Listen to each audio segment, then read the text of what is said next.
Hello and welcome. My name is Martin Jones and this is the LSBF TV, London School of Business and Finance TV production, and we are looking at AAT today. And indeed, in all three studios there's AAT going on. I'm responsible for the accounting stream, and in particular I'm presenting to you on level 2 accounting here for the next half hour. Level 2 accounting is known more formally as bookkeeping, but don't be fooled, it doesn't necessarily mean that it is easy. As I was saying to the camera in the previous half hour recording, doing these sessions has reminded me how challenging it is doing bookkeeping, because bookkeeping is a language, and there's so many layers of politics hidden in the phrases that are used, and people use words in different ways. And we do see an awful lot of that in the exercises that I'll be showing you over my shoulder. So speaking of showing you stuff over my shoulder, I'm going to go mini-me now into the corner, and as you can see there is reference to very strange. There is reference to the paper that we're doing together, those funny 4-letter acronyms. We have BKCL, bookkeeping controls. As I've mentioned to camera previously, frankly, to be honest with you, the questions that appear in bookkeeping transactions or bookkeeping controls are interchangeable. So if you're thinking of doing these two together, that makes an awful lot of sense. They do reinforce one another. And there's reference to the time, just, making me feel a bit more confident that I'm giving you the right paper at the right time. And there's reference to me, MJ. So task number 5 is task number 5 from the 2016 examination. This examination is now available as a specimen paper on the AAT website, and the AAT have advised us that this is a very close facsimile of any paper taken from any year, so 2015, 16, 17, 18, all very much the same kind of stuff. So the stuff that I'm going to be doing with you here is very much the same as what you would be expecting in 2018, including this rather tricky task, which is these are the accounts in the sales ledger, and I'll just flick them past you so you can see there's 1, 2, 3, 4, and then there's the requirements. What is the total balance in the sales ledger?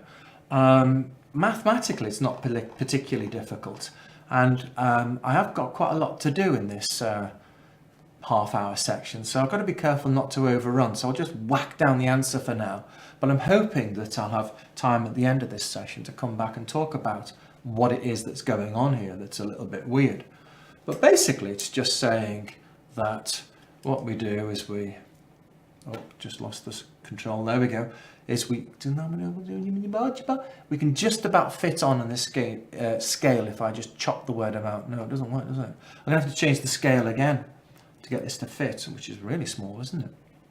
If we add down in the amount column, we get a number.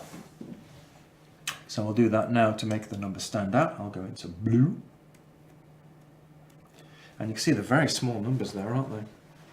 Very hard on the eyes. So I'll make it bigger again in a second, but just for now we'll work with this so you can see the whole thing in one screenshot. So 8927 plus 14066 plus 21932 equals 44925. So that's 44925. Excuse me, I'm just going to go over to my cheat notes and make sure I'm not selling you any dodgy numbers here. Nope, that's perfect. And I'm just going to remove those parallel lines there, because you might have seen something drifting over here. There it is, highlighted in yellow. That's 362 there. I'm just going to bring that baby in over here into the mix. You can see that that is some kind of negative receivable, and therefore I bring the negative receivable into the mix. 362. There we go. Giving us 362 deducted from 925 minus 362 equals 44,563. 44,563. There's quite a lot going on in the studio, what with me talking to camera and checking monitors and checking sound levels and things like that. So I'm cheating. I've got the answer here, so I know that that is the right number that I am selling to you right now. And yeah, look there, yeah, the clock is just blasting away, and if I'm not careful, I'll run out of time. Won't get onto the stuff at the end. So yeah, we've got 3 positive receivables and 1 negative receivable. Add it down and we get the total receivable. All right, so the balance is, I'm going to have to change the scale there, aren't I? Otherwise it's going to be really awkward. The balance is 44,563. So 44,563. The total balance in the sales ledger. And the balance of the sales ledger control account is different. So the sales ledger is the control environment in which the credit controller works in order to do credit control, to phone up receivables and say, "Oi, pay!" So that's used for, you know, for the phone calls. The sales ledger is used very much for chasing customers.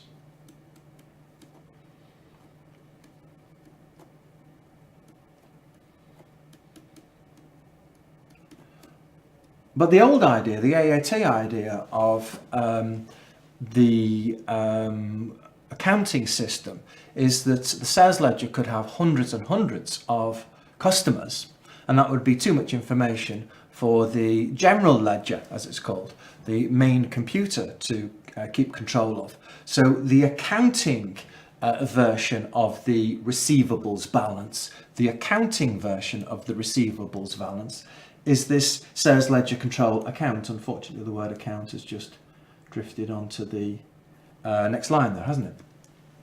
And this is used for accounting, as you can guess, sales ledger control account. This is used for the accounting. And of course, they both represent the same thing, which is the receivables balance. Is that fitting on? Just about fits on the page. They both represent the same thing, and therefore they should be equal.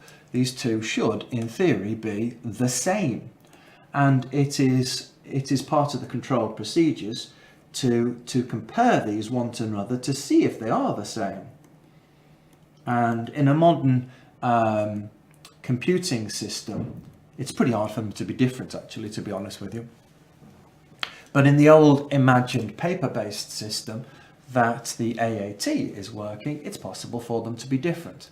And basically, they could be different because the sales ledger is wrong, because the sales ledger control account is wrong, or a bit of both. And the difference between these is just the difference, so we can just get that nice and quickly. So how do I do that? Well, my curly line's a bit excessively curly, but never mind. Can't do much about that now without noodling with something technical. So what should I do here? Go for that blue. Oh, I quite like that blue. That blue? Yeah, that blue. So we'll bring those two together. Get the difference between them. Do we still have the number here? Yep. 44,563 minus 43,108. 43,108 is a difference of 1,455, which is just at the moment just a difference between two numbers. But then the question moves on, the task moves on to require that you suggest which of the following could explain the difference in part B, which means that we do actually need to know which one is bigger. Now, it's very handy if we can use abbreviations here.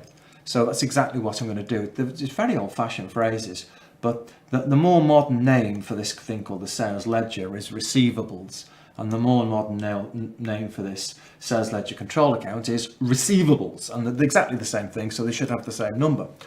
But using the old-fashioned language, we have the sales ledger, as in the receivables document that's used by the credit controller to collect money from the receivables from the customers, and the where should I fit it in? The sales ledger control account as in the account used by the accountant to generate the receivables on the balance sheet. And we need to know which one's bigger than the other. Well, as you can see, this one here is the sales ledger balance, and this one here is the sales ledger control account balance. And we're not so interested in the difference between them now, we're just interested in which one is bigger. Well, you can see the sales ledger is bigger than the sales ledger control account. Very important for continuing on. The sales ledger is bigger than the sales ledger control account. Why is that? It could be because the sales ledger is right and the sales ledger control account is wrong. Or it could be that the sales ledger control account is wrong and the sales ledger is, sorry if I said that right, man. It could be the sales ledger control account is right, my apologies, and the sales ledger is wrong. Or it could be they're both wrong. And that's the area that we're in now.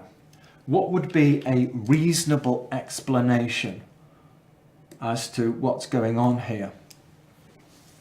So, which two of the reasons below could you explain the difference calculated in B? Well, you know what it's like with these things. It's never the first one, is it? And it's probably not the second one. You know what it's going to be, you know, sort of two of the four at the bottom here, isn't it? Because that's the way these questions always seem to be, isn't it? But anyway, here we go. Goods returned were entered twice in a customer's account in the sales ledger. So we're being told about an error in a sales ledger. If goods returned were entered twice in a customer's account in the sales ledger, returns bring the sales ledger balance down, and doing it twice would bring it down twice, so result in a sales ledger understatement.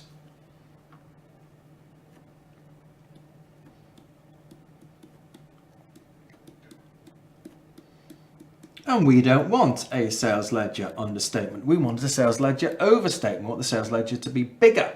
So it's not that. Discounts allowed were not entered in the sales ledger control account. So the sales ledger control account is overstating the actual receivables. So that would be a sales ledger control account overstatement.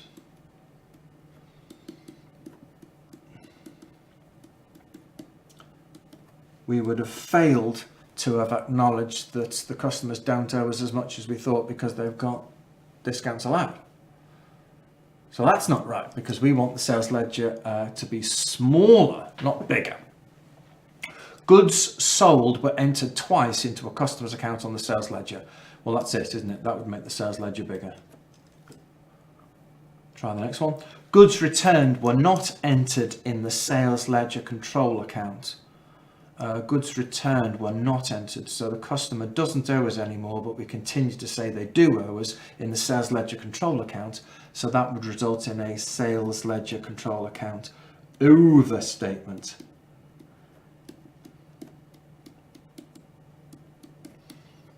And we don't want a sales ledger control account overstatement. We want the sales ledger control account to be smaller.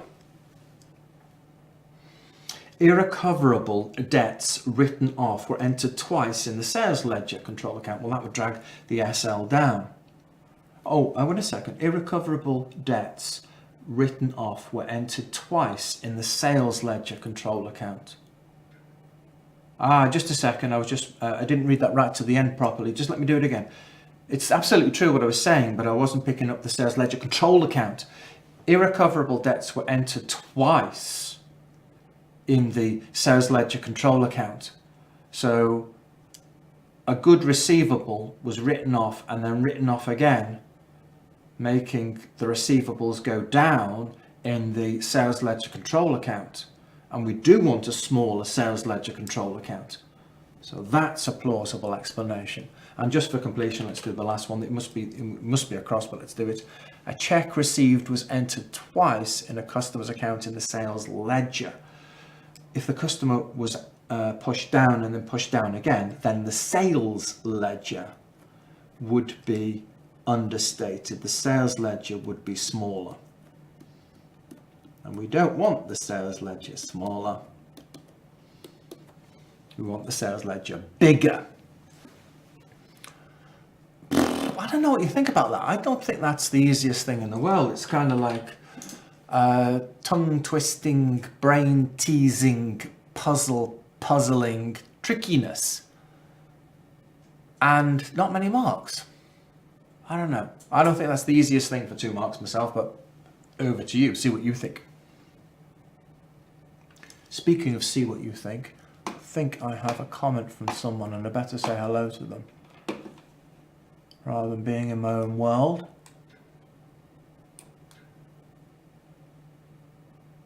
Karen, welcome. Hello. Sorry, I should be looking at you. Karen, welcome. Hello. That's better, isn't it? Welcome. Sorry, when I'm looking over here, I'm actually looking at you, but of course the camera's over there. Your comments are coming up on the left, you see. Carrying on. So here we go, back over here. Let's wake up this program. I then go to purchases. And how many marks? 10 marks for this. This is so much easier than the thing you just did a moment ago. This is a summary of the transactions with credit suppliers during July. Record these transactions in the purchase ledger control account and show the balance carried down. So the purchase ledger control account is a T account. Let's just make sure that, yep, that looks good. I was using red before the break for the T, so let's use red again. So here we go, remind you of the language here. It's the most rubbish straight line I've ever drawn. There we go, that's not much better, but a little better. So you drive on the left and you crash on the right. And another way, a much better way of saying the purchase ledger control account, of course, is payables. That's the proper name for this thing. And payables is the best word for communicating the idea, but in terms of double entry, the old-fashioned phrase of creditors is really good, because the old-fashioned name of creditors tells you that you have a credit balance. So what I need to do is to bring down the credit balance on the credit side. You get the idea? So here we go, just changing the scale so I can do this.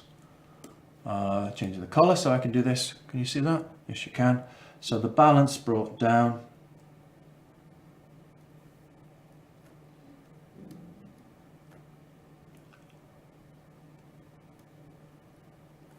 is 38,677. Payments made by check and then we pay them. So I hope this is obvious. If you are making the credit balance go down, then you debit the credit to make the credit balance go down. So this would be bank.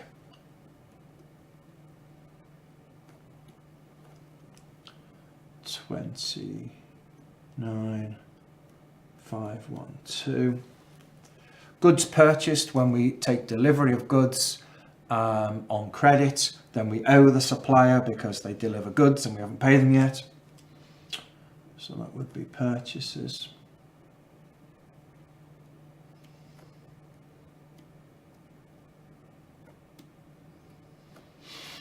Uh, 32,619. And then goods returned when we return goods to our suppliers.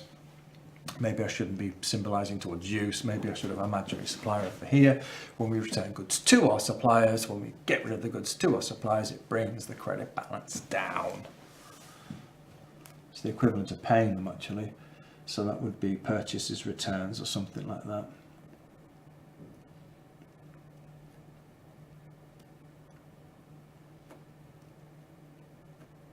Oh, ran out of space.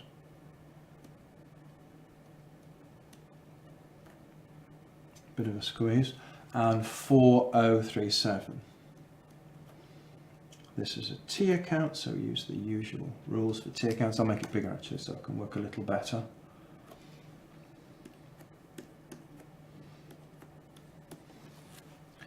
So we add down on one side, add down on the side with the bigger weight, which is on the credit side. So that's 38,677 plus 32,619 equals 71,296. Tell you what, we'll just take my cheat notes out, just make sure I'm not going to sell you any dodgy numbers. 71,296 agrees with my notes. 71,296. So 71,296, and we deduct the two balances above to give us the balance carried down, minus 29,512 minus 4,037 equals 37,747. That sounds familiar. Yep. 37,747 is the balance carried down. And then I'll try and bring some life into some of the things that I've garbled over. Yeah, that's all right. Want a double line there. I'm happy with that. Anything I need to say? No, nothing. That's great, isn't it, for 10 marks? Much easier than the pink stuff I had earlier. So, usual story, got to be really careful not to run out of time. Got to be out of the studio bang on time. So let me talk about what I have over my shoulder and see where that leaves me with time. Oh, welcome, Brigitte.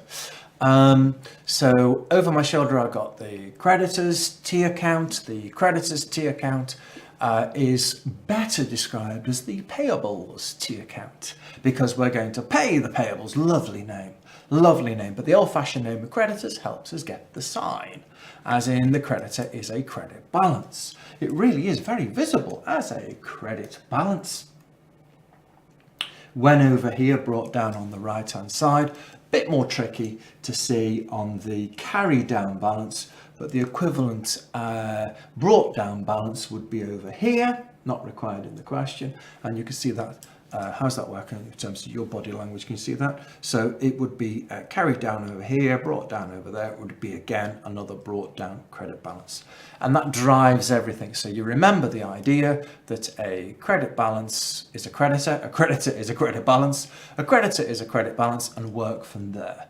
If you want the credit balance to go up, then you credit the creditor. If you want the credit balance to go down, then you debit the creditor. That is how double entry works. So, just taking the transactions in the order that's meeting my eyes rather than the order in the question. When we take delivery of more goods from our suppliers, it does seem that this company is based upon using credit supply. So when we take delivery of goods that we haven't paid for, we obviously owe for them. That makes the balance go up. So the purchases balance is recognizing the delivery of the good and the liability going up. And you can see we've credited the creditor to make the liability go up. And then we've also paid some of our suppliers. That makes the liability go down. That's on the left-hand side. That's making the liability go down. And also we've sent some stuff back, quite a lot actually. There must be pretty rubbish suppliers. Quite a big proportion of our purchases are being sent back. We really need to look at our suppliers and the quality of their goods. So the purchases are also making our liability go down, because obviously we don't owe for stuff we've sent back. And then we just bring down accounts. We just bring down a balance carried down in the form of a balancing figure. Gosh, that is hard to pronounce. Fantastic. Okay, and here we go. I've just got to be careful not to run over. It's always tricky. Make sure I leave the next lecturer the pen, who will be coming in here very shortly. I'm now going to go big head and summarize. Thank you very much. Here I go. Oh, line up with the camera. My name is Martin Jones, and I've been presenting to you on bookkeeping. First of all, in the first half hour, I did bookkeeping transactions.